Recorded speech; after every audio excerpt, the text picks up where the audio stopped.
Hello again, everyone. I'm Frederica Whitfield in Atlanta. We continue our coverage of the remembrances of 9/11 10 years later. You're looking at live pictures right now at the Pentagon, where President Barack Obama has just arrived after spending a poignant and moving morning and midday at both Ground Zero in Lower Manhattan with the relatives of the victims of 9/11, and then paying respects at a solemn Shanksville, Pennsylvania. President Barack Obama now arriving at the Pentagon. We understand that's where American Airlines Flight 77, as you recall, 10 years ago, crashed into the Pentagon, claiming the lives of 184 people. You're looking at a live shot right now, and also in the foreground, you're seeing these benches. These benches mark the 184 lives lost, that being in memoriam of the many who were killed on that fateful day. The president, he will be arriving there, meeting with some of the families of the victims who will also be there. We understand he'll also be laying a wreath. There will also be a moment of silence taking place. You see right there President Barack Obama with the First Lady, Michelle Obama. We're going to take a short pause here and listen in as the President and the First Lady make their way. Breathe and move.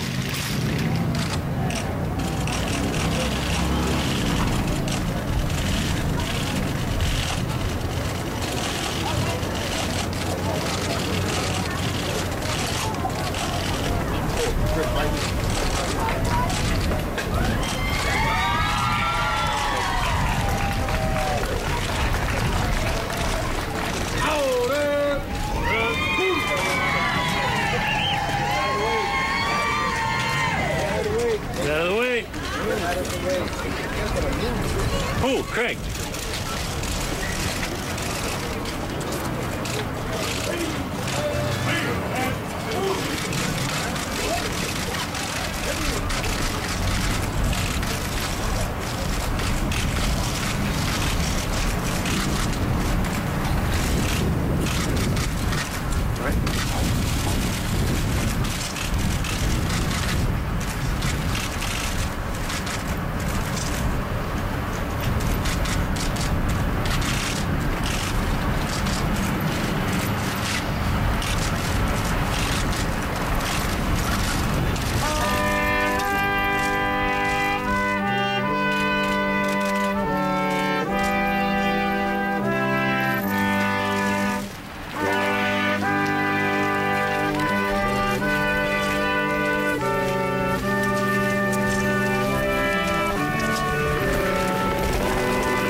Understand the President will be meeting now with the victims' families and other victims, survivors of that tragic day 10 years ago at 9/11. He will be entering a memorial there, the President will, along with the First Lady, and having that face-to-face time with those family members and victims. On that day, 10 years ago, our Pentagon correspondent Barbara Starr was also there. She is there once again, helping us to recall what happened 10 years ago. And of course, moving forward now, as the nation stops to remember what happened. Barbara, this moment is interesting because there have been several appearances at the Pentagon representing two administrations, at least. The Bush administration, with Donald Rumsfeld being there earlier throughout the weekend, seeing the Vice President there earlier today, and now the President of the United States at the Pentagon. Yeah, you know, Fred, I think, though, here at the Pentagon, at a moment like this, as we look at the flag, the point of impact when that plane slammed into the building, for the Pentagon today, it's really family business, you know, not politics. So many of these families have been out here every year. Today, they were out here, of course, early in the morning for the earlier ceremonies and have waited for hours in the sun to see the President of the United States, as he previously had been in Shanksville and in New York. This is sort of wrapping up today's events. The memorial is actually open to the public. If people come to Washington, they can't go inside the Pentagon necessarily, but they can visit this memorial, walk amongst the trees, the small water ponds, the benches, memorializing each of the 184 souls lost that day, ranging in the age from 3, a toddler on the airplane, to some of the older people that worked in the building. It is the history of this country that was written that day. As I was telling Wolf earlier, you might remember one of the older men in the building, an Army civilian who died that day, was a man named Max Bilkey. Max Bilkey, as a young man, decades earlier, had been the last combat soldier out of Vietnam. He came home, lived a peaceful life for many decades, and was killed here on that morning. It's those kinds of moments of history, I think, that sort of give us all a bit of a chill. Washington, the security's been very tight for the last couple of days, just like New York. But just like New York, the people are out. Nobody's staying home. Nobody is hiding away. Everyone is out today here at the Pentagon paying their remembrances, Fred. And Barbara, did many of the victims at the Pentagon who were either witness to or permanently disfigured or injured, similar to the man that you profiled in your piece, the burn victim, have many of them returned to the Pentagon today to meet with the First Lady and the President? Well, many of those who were injured did come back to work. Some are here today, some are family members. But I want to recall and tell you about one woman, Colonel Marilyn Wills. We got to know her years ago. This was an amazing Army woman. She had to jump out a second-story window, flames at her back, into the arms of a Navy SEAL waiting 2 stories below, who begged her to jump to save her life. She did jump, and I came to know Marilyn very well, and recently found out Marilyn, Colonel Wills, is on duty in Afghanistan.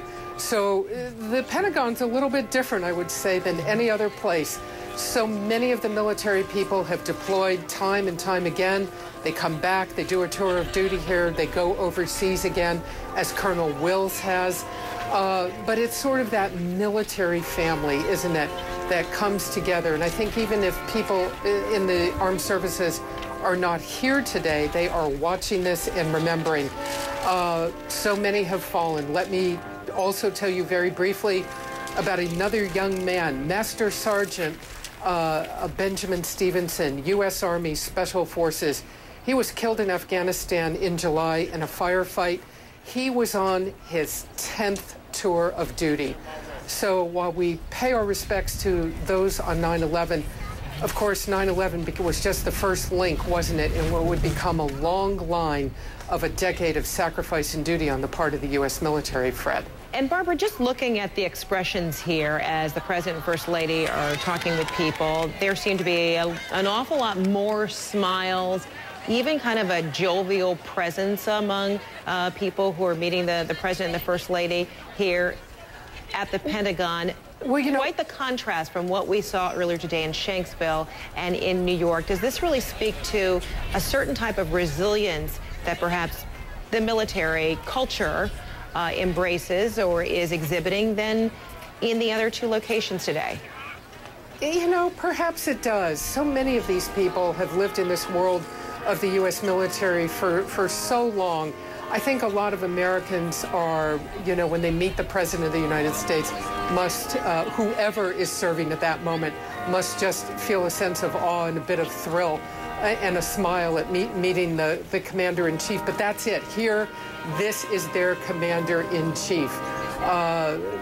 And that's very important here. What you do hear from a lot of young military troops right now is, after so many years, they just want to know that somebody remembers they're out there, that, you know, that their service is not just recalled on a holiday or a ceremony like this.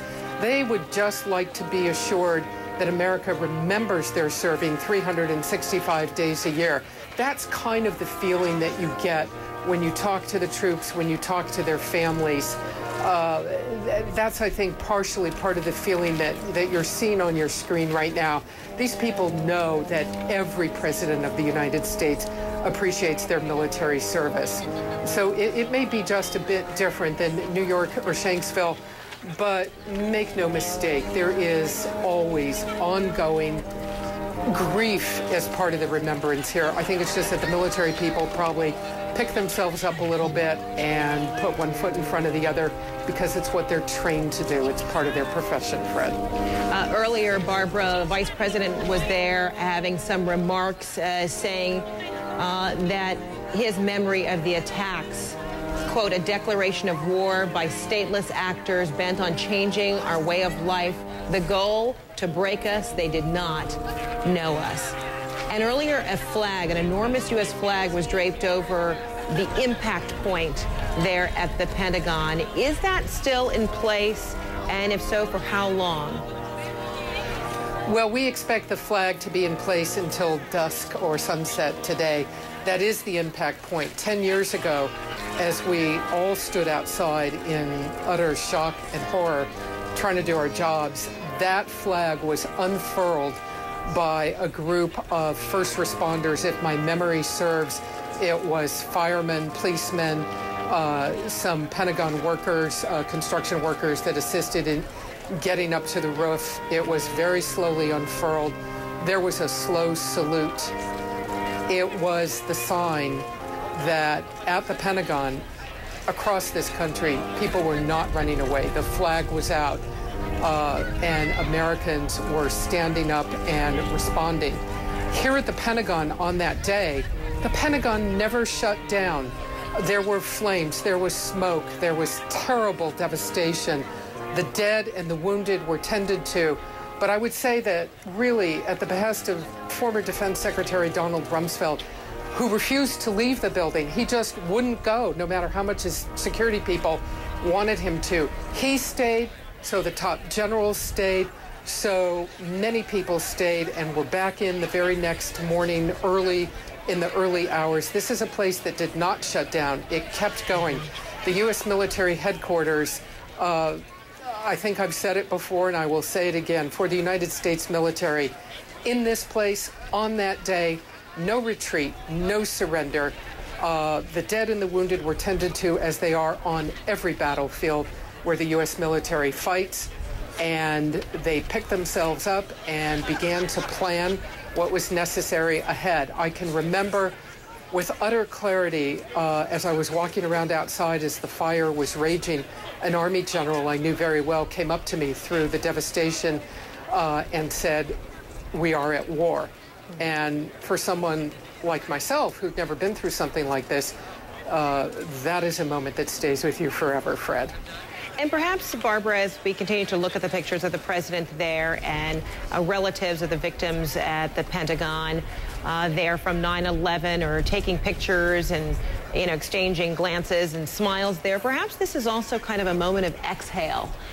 When earlier today, it was indeed very solemn. The scene was very solemn there at the Pentagon, just as it was at Ground Zero, just as it was in Shanksville, with the vice president who was also wiping away tears earlier today when he spoke. And the defense secretary, Leon Panetta, the new defense secretary, and chairman of the Joint Chiefs of Staff, Admiral Mike Mullen, all too spoke solemnly of the lives lost and talked of the heroes who really sprinted into action to help out people. Perhaps now people today at this hour are feeling kind of a sense of relief from what has been a very heavy morning, heavy day. Yeah, I think that's a great point, Fred. It has been an exhausting day for so many people in this country. The weather is very warm. It's very hot. I'm really, I'm amazed, I shouldn't be, but I am, to see so many people have waited out in the heat for so many hours to see the president. And I think that's a great point. You know, since Wednesday, when that terrorist threat came to light, I think so many people in the country have been on nervous edge, and especially in New York and Washington, with all of the security measures and all of the concern. And maybe at the end of this very long, tiring, hot day and this very long week, people just want to have a smile, shake a hand.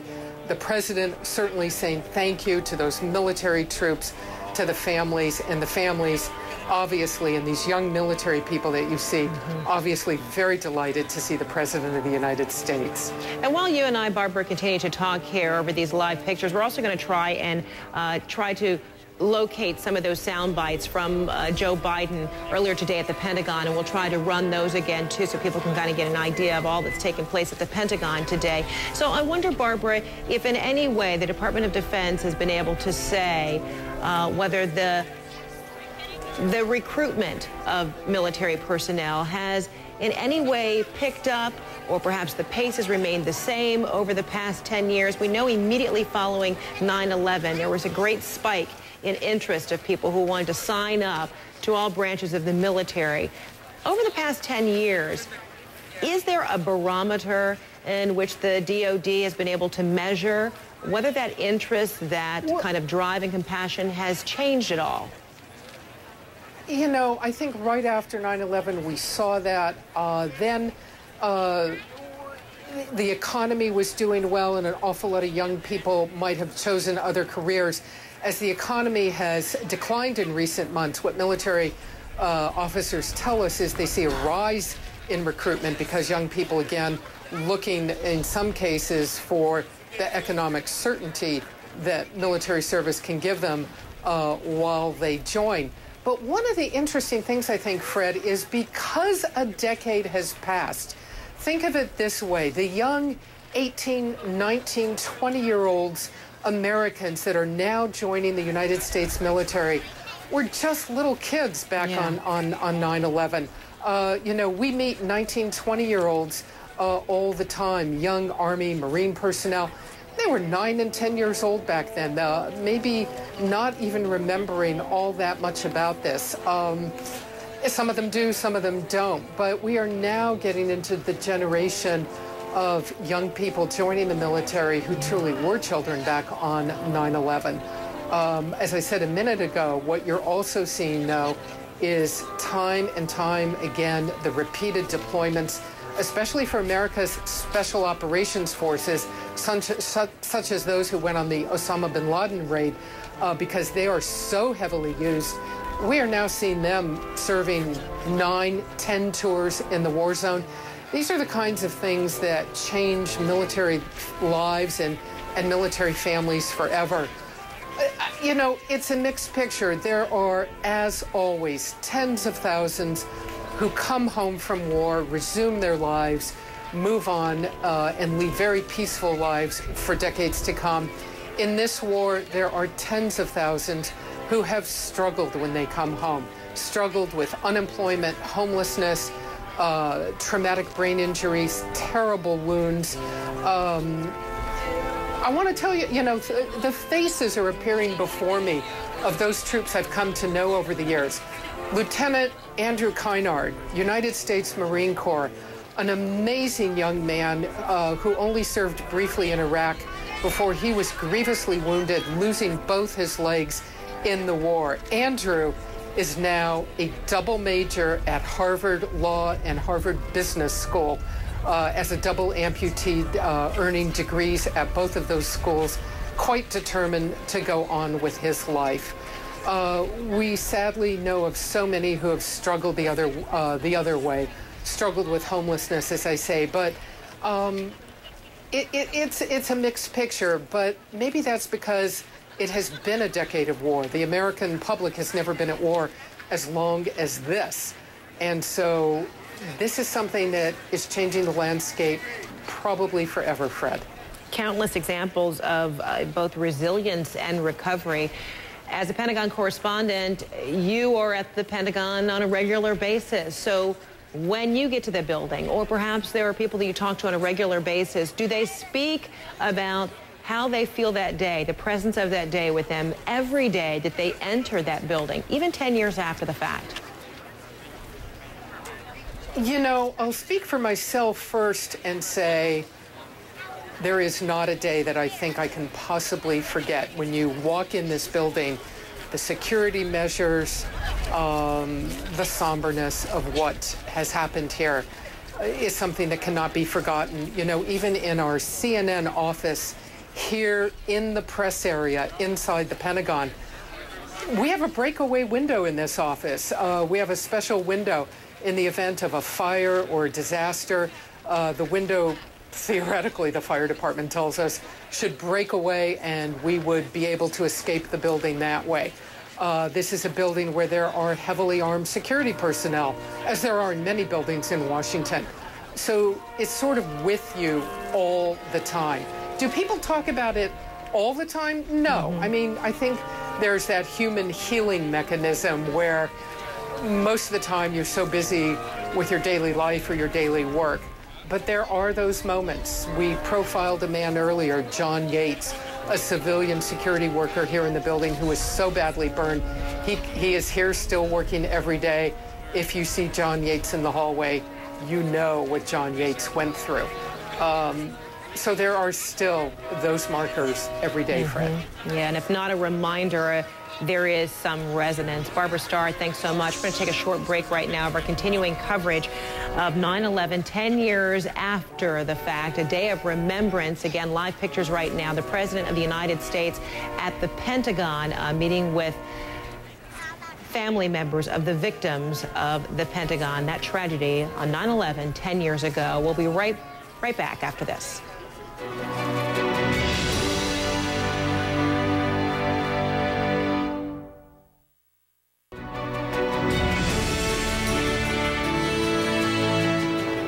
Welcome back to our continuing coverage of 9/11, 10 years later. You're looking at live pictures right now. The President of the United States and the First Lady at the Pentagon there, meeting with relatives of the victims of 9/11. American Airlines Flight 77 crashed into the Pentagon 10 years ago. The lives of 184 people were lost. Also just moments ago, perhaps about 45 minutes or so ago, the President of the United States laying a wreath there in front of the Pentagon, not far from the location, the impact point there at the Pentagon where that flight crashed into it, right now being marked by a huge American flag on the side of the Pentagon building. He laid the wreath there, and then there was also a moment of silence.